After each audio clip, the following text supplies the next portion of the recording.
Have you ever wondered how audio engineers or communication system designers make sure a signal comes out looking exactly as it went in, preserving every little detail and timing relationship? Achieving this signal integrity requires a deep understanding of filter characteristics, especially their phase response.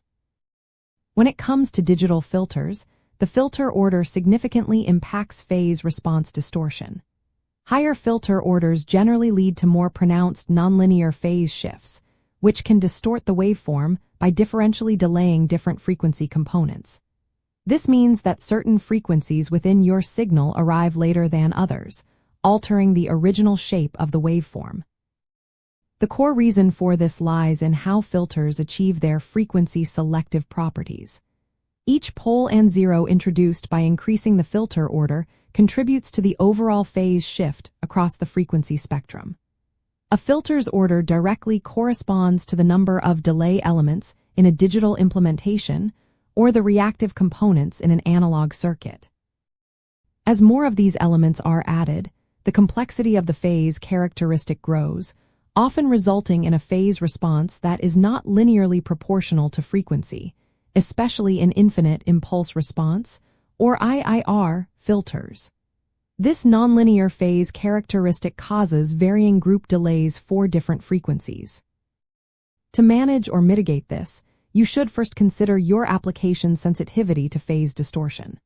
For many applications, particularly in audio processing or image processing where the human ear or eye is not highly sensitive to phase, a nonlinear phase might be acceptable.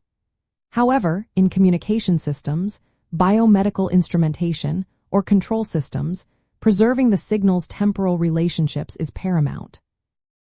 In these cases, you might opt for a finite impulse response, or FIR, filter, which can inherently offer a perfectly linear phase response at the cost of a significantly higher filter order compared to an IIR filter with a similar magnitude response.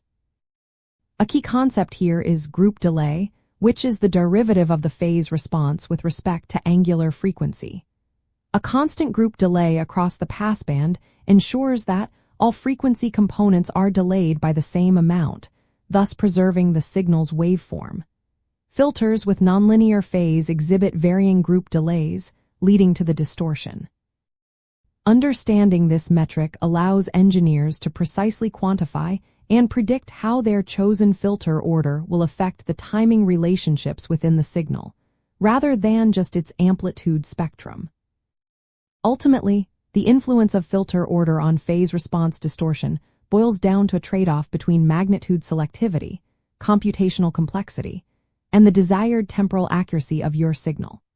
By carefully selecting filter type and order, you can ensure your system either precisely preserves the signal's timing or intentionally shapes its frequency content with acceptable phase alteration, leading to more robust and higher performing signal processing applications.